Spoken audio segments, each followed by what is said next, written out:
Salut, c'est JF Magic 16 pour une petite nouvelle vidéo consacrée au Brawl sur Magic Arena. Je profite de l'événement de milieu de semaine, donc je vais essayer d'enchaîner les vidéos pour vous présenter tous les decks. Parce que en événement midweek là, donc encore pour une quarantaine d'heures, Wizard nous propose des decks Brawl préconstruits, donc construits par leurs soins, avec quelques thèmes différents, et donc on va en profiter pour vous les présenter ces différents decks Brawl. Ils sont plutôt sympathiques, il y a quelques modifications à faire effectivement pour avoir des decks top tier, mais c'est l'occasion de tester peut-être des nouveaux commandeurs. Donc là, j'ai choisi dans cette vidéo de vous présenter Solcanar le Souillé. Donc Solcanar le Souillé, c'est une créature légendaire élémentale et démon pour 5 en gris 6, donc gris 6 c'est bleu, noir, rouge, qui est 5-5 donc pour 5, et il a une capacité qui se déclenche au début de la fin, votre étape de fin. On doit choisir l'une des 4 possibilités qui n'a pas été choisie. Donc on peut les faire dans n'importe quel ordre, mais il faut les faire les 4 avant de pouvoir recommencer. Donc la première c'est piocher une carte. La seconde c'est chaque adversaire perd 2 points de vie et vous gagnez 2 points de vie. La troisième, Solcanar le Souillé inflige 3 blessures jusqu'à une autre cible, créature ou Planeswalker. Et la quatrième, donc celle qu'on évitera de faire, c'est exiler Solcanar puis renvoyer-le sur le champ de bataille sous le contrôle d'un adversaire. Donc on n'a pas très envie de le donner à ses adversaires. Donc le but ça va être de faire les 3 effets et de soit de renvoyer en main Solcanar. Donc en brawl comme en commandeur, quand on renvoie son commandant en main, on n'a pas la taxe à payer. Donc à chaque fois que normalement le 6 le commandant meurt ou est exilé, etc., normalement on doit payer une taxe de 2 supplémentaires à chaque fois qu'on le rejoue. Là, en l'occurrence, si on le renvoie en main, il revient comme 9. Donc pour ça, on va essayer soit de le renvoyer en main, soit de le blinker. Donc le blink, c'est de l'exiler, puis de le faire revenir en jeu. Et quand il revient en jeu, en le blinkant comme ça, il revient tout neuf, comme s'il n'avait pas fait aucun de ses effets. Et la troisième possibilité, ça va être éventuellement de le sacrifier pour avoir des bonus. Donc le deck est tricolore, la mana base est plutôt correcte, donc on va pas s'attarder plus. Le seul truc que je changerais, c'est que en terrain utilitaire, ils n'ont mis que le terrain légendaire bleu. Donc si vous avez le légendaire noir et le légendaire rouge, n'hésitez pas à les mettre à la place d'une montagne et d'un marais. Ça vous coûtera rien. Il n'y a aucune raison de ne pas les jouer. Donc dans le deck, nous avons Espoir Volatilité qui permet de renvoyer une créature ciblée dans la main de son propriétaire, donc notamment Solcanar si on a besoin. Ça c'est un anti-bet plus que moyen. Le porteur de lanterne qui est une petite créature volante. Le chef des quais qui permet de sacrifier un artefact ou une créature pour piocher une carte, donc un très bon moteur à sacrifice dans le deck. Donc ça marche éventuellement avec Solcanar et avec d'autres decks d'autres créatures du deck, comme le témoin infortuné que quand il meurt, on exile les 2 cartes du dessus de sa bibliothèque et jusqu'à la prochaine étape de fin, on peut jouer une de ces cartes. Donc si vous le sacrifiez avec le chef des quais, vous piochez une carte, puis vous exilez 2 cartes, vous pouvez en jouer une parmi ces deux-là. L'incision planaire qui est excellent avec Solcanar, donc qui permet d'exiler un artefact ciblé ou une créature ciblée, puis le renvoyer là sur le champ de bataille sous le contrôle de son propriétaire avec un marqueur +1/+1. Donc ça permet donc de blinker Solcanar. Donc après que vous avez fait les 3 premiers effets positifs, vous pouvez jouer Incision planaire sur Solcanar qui va revenir en jeu 6-6 et comme 9. Donc vous pourrez refaire les 3 premiers effets. On Gas qui permet également de renvoyer un permanent en main. Voilà, l'adversaire souillé est une bonne carte. Marché de l'Ilias, encore un moteur à sacrifice pour piocher des cartes et gagner des points de vie.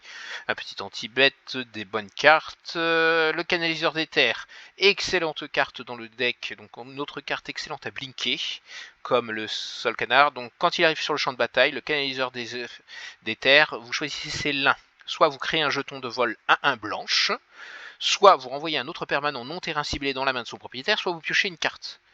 Donc si vous arrivez à blinker le canaliseur des terres, vous pourrez refaire ses effets. Ce qui est quand même très bien. La Fury Phyrexian qui fait piocher des cartes, mais en contrepartie vous perdez des points de vie. La Magicienne de spectacle, excellente aussi à blinker. Quand elle arrive en jeu, soit vous créez un 1-1 citoyen, soit vous créez un jeton trésor. Obnixilis, que l'on ne présente plus, excellente carte qui permet de sacrifier des créatures pour en faire une copie, et donc il a 2 pouvoirs principaux, son -2 qui permet de créer des jetons diable 1-1 rouge qui quand ils meurent, ils infligent une blessure à n'importe quelle cible, et son +1 qui permet de dire que chaque adversaire perd 2 points de vie à moins qu'il ne se défausse d'une carte. Si vous contrôlez un démon ou un diable, vous gagnez 2 points de vie. Donc ça marche avec ses diables, mais également avec son Solkanar qui est un démon. Sachant que le -7 est anecdotique, on y arrive rarement, mais si vous y arrivez, ça permet de piocher 7 cartes et faire perdre 7 points de vie. Le tout au même joueur. Le charme des maestros, donc qui peut faire soit anti-bet, soit drain de vie de 3, soit un tuteur à pioche parmi les 5 premières cartes de votre deck. Relieur de circuit, encore une excellente carte à blinker. Quand il arrive sur le champ de bataille, vous gagnez 2 points de vie. Et quand il quitte le champ de bataille, vous piochez une carte. Donc si vous arrivez à le blinker, comme le canaliseur des terres, ça vous permet de refaire ces deux effets. Un petit caillou à mana qui n'est pas très fort. La Réprimancie Vésuvéenne. Excellente carte en commandeur. Un enchantement pour 4 qui, à chaque fois que vous lancez un sort qui cible un seul artefact ou une seule créature que vous contrôlez, vous créez un jeton qui est une copie de cet artefact ou de cette créature, excepté qu'il n'est pas légendaire. Donc, en admettant que vous jouez une incision planaire sur votre Solkanar revient comme 9-6-6 et ça vous permet de créer une copie de Solkanar, mais cette fois-ci non légendaire, ce qui est quand même très très fort. La Malame surchargée qui permet de faire un contre en exploitant une bête, donc en sacrifiant une bête. Idetsugu qui permet également de sacrifier une créature pour faire un regard 2 et permet de jouer des cartes du dessus de sa bibliothèque. Le franc-tireur double tir, excellente carte aussi également à blinker. Quand il arrive en jeu, il inflige 2 blessures à n'importe quelle cible, qui est une de 3 portées. Et il a une possibilité de transfert pour infliger 2 dégâts. Ertail revenu à la vie, donc excellente carte toute seule, mais qui est également très bonne à blinker, qui a le flash. Et quand il arrive sur le champ de bataille, vous choisissez l'un. Soit on contrecarre une cible sort capacité ou activée ou déclenchée, et le contrôleur de ce sort pioche une carte, donc un contre surtout contre une carte, ou détruisez une cible autre créature au Planeswalker pour faire piocher son contrôleur une carte également. Donc quand vous le blinkez, vous pouvez faire détruire à chaque fois une créature ou un Planeswalker. La carte maîtresse du deck, je pense le Galion Doré, qui est le moteur à blink du deck. D'ailleurs, si vous voulez faire un deck en brawl, je vous conseille de rajouter des cartes à blink, car le deck en manque un petit peu. Le Galion Doré permet de le faire, car à chaque fois que le Galion Doré attaque, exilez chaque créature qui le pilotait. Ce tour-ci, renvoyez-le sur le champ de bataille, engagé sous le contrôle de son propriétaire au début de la prochaine étape de fin. Donc du blink intégré au Galion, donc qui peut être piloté très facilement par exemple par le canaliseur des terres, qui refera son effet d'arrivée en jeu. Le pickpocket psychique qui lui conniffe quand il arrive sur le champ de bataille, et quand il conniffe de cette manière, on renvoie un permanent dans la main de son propriétaire. Encore une bonne carte à blinker. La reprise hostile qui transforme une créature en 1-1 jusqu'à la fin du tour, une autre en 4-4, donc une de votre adversaire en 1-1, une grosse créature de votre adversaire en 1, une petite créature chez vous en 4-4, et qui inflige 3 dégâts à toutes les créatures. Donc c'est une mini-vrasse à 3, mais qui vous permet vous de sauver une créature et de tuer une grosse créature chez votre adversaire. Kerry le ciel tournant, qui est un très bon dragon. 6 pour 6 vol par 3, et quand il meurt, vous renvoyez n'importe quel nombre de permanents pour un coût converti de mana de 6, ou vous mêlez 6 cartes et vous renvoyez jusqu'à 2 cartes d'éphémère ou de rituel dans votre cimetière de votre main. C'est un très bon dragon. Et le profanateur de cimetière, également très bon à blinker, car quand il arrive sur le champ de bataille, vous exilez une carte depuis un cimetière, soit vous retirez X marqueurs d'un permanent ciblé, X étant la valeur de mana de la carte exilée, donc ça permet de tuer des Planeswalkers en leur enlevant des jetons de loyauté, ou une créature ciblée gagne -X, X étant également la valeur de mana de la carte exilée, donc qui permet de faire anti-bet. Donc le deck est plutôt sympathique, j'ai fait 3-0 avec, je ne sais pas sur les prochaines parties ce que ça va donner. Effectivement, si vous voulez jouer un deck Solkanar, Blink, je vous conseille d'ajouter d'autres cartes Blink à la place des cartes un petit peu moins fortes, car tout ce qui blink est tout ce qui brille. Donc on va partir sur l'événement, hop, il est ici. Donc vous voyez, il y avait 4 decks différents proposés. Là, il vous reste 46h45 au moment où je tourne cette vidéo. J'essaierai donc de vous présenter rapidement. Donc on attaque assez rapidement. Tout le monde est intéressé par l'événement. Alors, nous affrontons Blongsta. Donc nous ne savons pas quel commandant a-t-il choisi. Il a choisi Reine Alena, qui est a priori le meilleur commandant pour ce format, pour l'événement. Donc nous allons commencer par un théâtre des maestros pour aller chercher le mana bleu qui nous manque.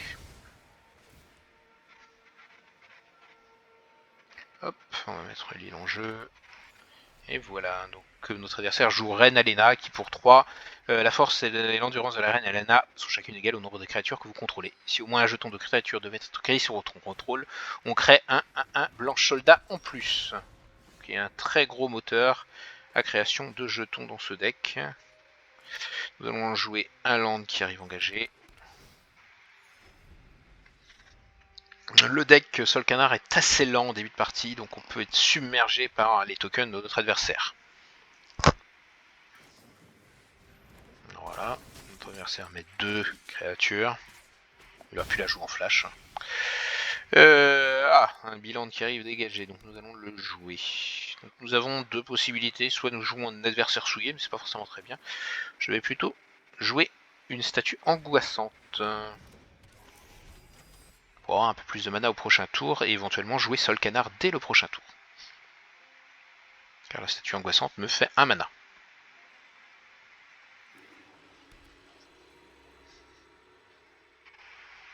Et ça me fait un éventuel bloqueur à 1-1 également.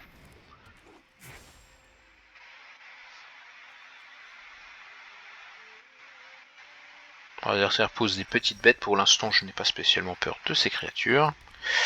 Donc soit je joue un adversaire souillé, kické, soit un pickpocket psychique, soit je peux y aller directement avec Sol Canard, ce que je vais faire, je pense. Mon adversaire n'ayant pas de vert, je vais en profiter un petit peu. Alors, soit je détruis l'adepte optimiste, ou le rassemblement des rumeurs pour lui éviter. Je vais tuer la rassembleuse des rumeurs. Alors, l'adepte optimiste est plus fort, mais vu que mon adversaire n'a pas de vert, je vais lui empêcher de faire du regard et donc éventuellement d'aller piocher son mana vert. Voilà, il met un équipement, voilà, qu'il va équiper sûrement sur son adepte. Voilà.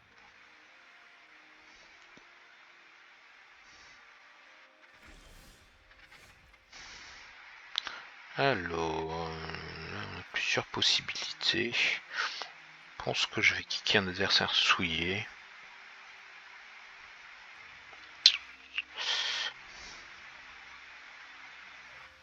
Je vais commencer par attaquer avec Sol Canard. Parce que même s'il bloque avec tout, moi avec mon surprise, mon Sol Canard survivra.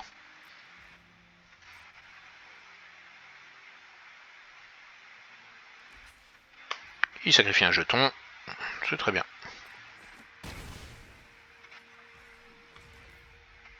Poser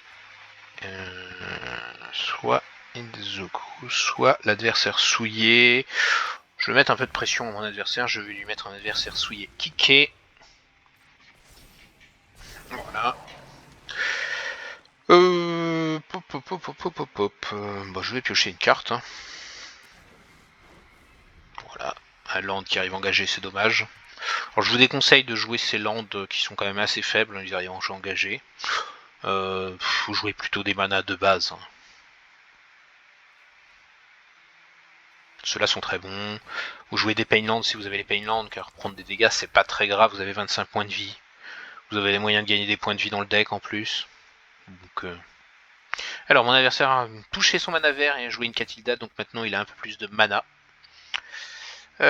Donc il va falloir essayer de gérer cette Catilda. En l'occurrence, là je ne crains pas grand chose si j'attaque avec tout sauf la statue. Je pense que je vais faire ça.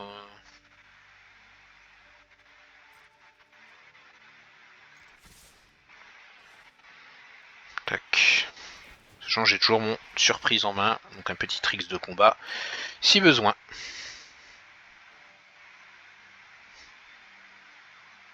Mon adversaire a 4 mana.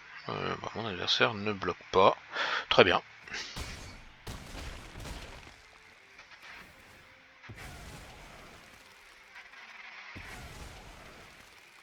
Je vais peut-être garder la statue pour plus tard.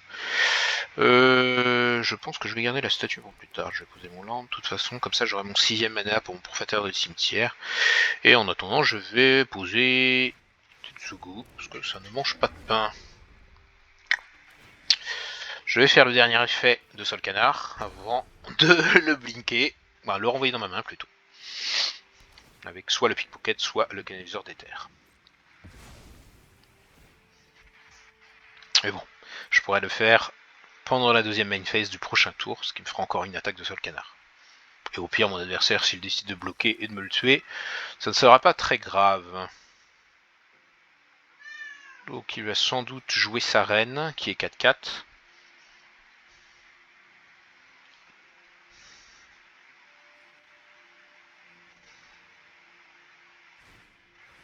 Voilà.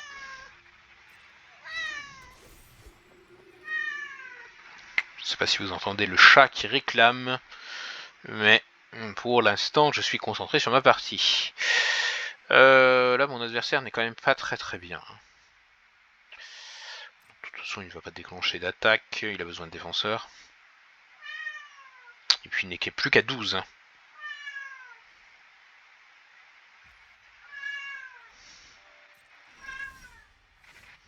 Bien, c'est pas mal ce petit tricks de combat. Eh bien, on va pouvoir attaquer avec tout, sauf avec la statue, comme tout à l'heure. On aurait pu aussi jouer le profanateur en retirant ça du cimetière, ce qui faisait -3, -3. -3, ce n'était pas suffisant de toute façon pour tuer une de ces bêtes. On va attaquer avec les 3. Donc, mon adversaire est obligé de bloquer. Et il peut même mourir sur la frénésie lunaire s'il ne bloque pas correctement. Ça me donnera +X, +0. Initiative piétinement sur l'une de mes bêtes. Et j'ai toujours, en tricks de combat, la surprise. Une mauvaise surprise sans doute pour mon adversaire. Alors, mon adversaire joue très mal. Parce que là... il veut un jeton citoyen supplémentaire. Ouais, ça reste quand même un tricks de combat. Parce qu'il lui fait 2 jetons, mais voilà, ça lui donne +X, mais il aurait pu le garder pour après.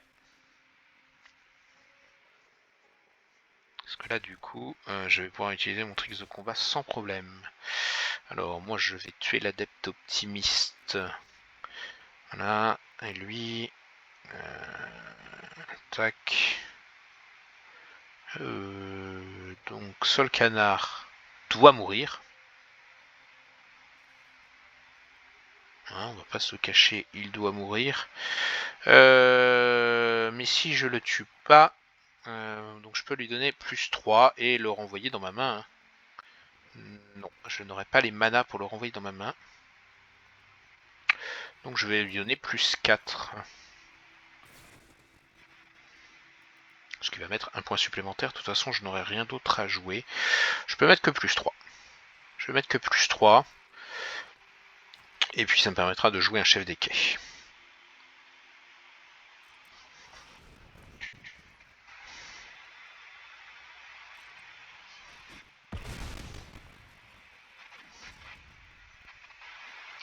Alors je vais être obligé de donner à la fin du tour mon Sol Canard à mon adversaire. Malheureusement.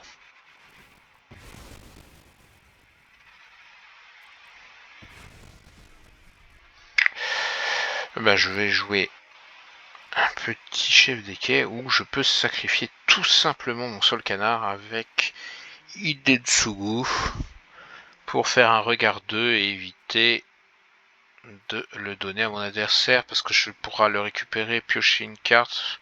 Je vais sacrifier.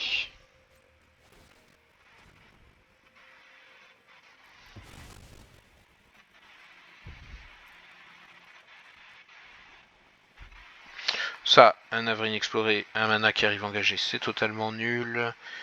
Le moissonneur est quand même un très bon T2, mais là c'est un peu faible. Je pense que j'ai besoin... Alors, mon adversaire va pouvoir poser sa créature, mais j'aurai une grosse 5-5. Je vais prendre la grosse 5-5. Maintenant tout de suite. Et voilà. Donc maintenant j'ai une batteuse abandonnée à la place de ma statue angoissante. Ah, mon adversaire est une Vrasse.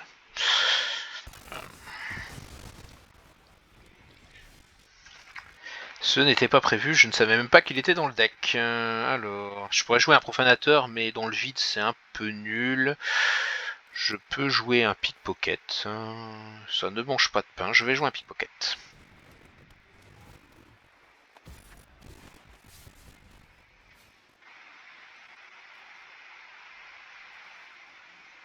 Je vais défausser.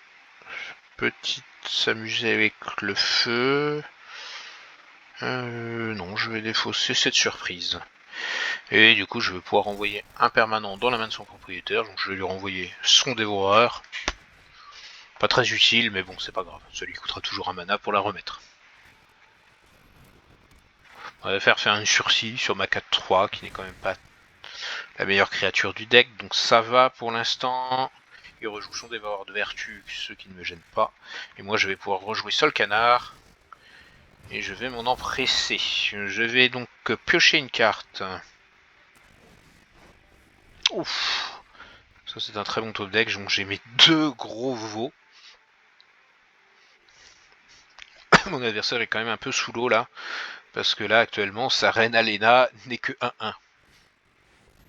Ah, il met 2 créatures. Ouais, une à la mort du chef de guerre. Qu'il équipe. Donc ce qui donnera piétinement à sa créature. Pop, pop, pop, pop, pop. -3, hein, je pense que c'est le bon play. Donc je vais jouer mon profanateur. Alors, il est en train de payer comme un caca. Donc faites attention quand Arena paye parfois. C'est plus que bizarre. Parce que là, il me faut un mana rouge pour s'amuser avec le feu. Hop, on va lui mettre -3. Voilà, le chef de guerre meurt. Ça lui fait quand même une grosse 4-4, mais c'est moins pire qu'une 7-3 piétinement. J'attaque avec Solkanar.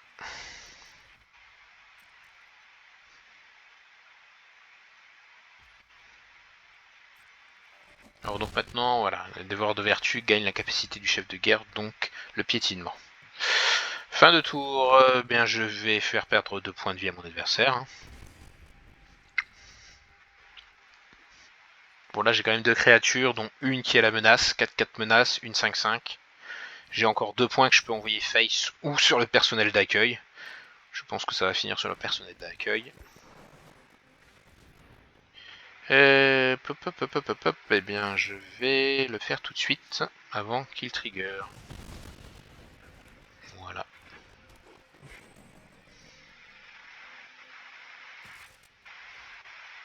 Alors là je ne comprends pas mon adversaire qui attaque avec sa 4-4. Sachant pertinemment que j'ai 2 bêtes. Eh bien voilà, hein, cher adversaire. Vous avez mal joué car je vais vous renvoyer votre créature en main. Et la game est close sur 9 points. Voilà. Voilà, ça s'achève sur ça. Mon adversaire a plutôt mal joué quand même son deck. Bon, nous avions quand même une bonne combo. Après, on est bien parti. Là, on avait moyen encore de remonter Solkanar avec le galion doré une fois que le galion serait posé. Donc je pense qu'on avait moyen de la gagner, mais là notre adversaire quand même nous a facilité le travail. Voilà, c'est la fin de cette vidéo et je vous retrouve plus tard pour un autre deck. Bye bye.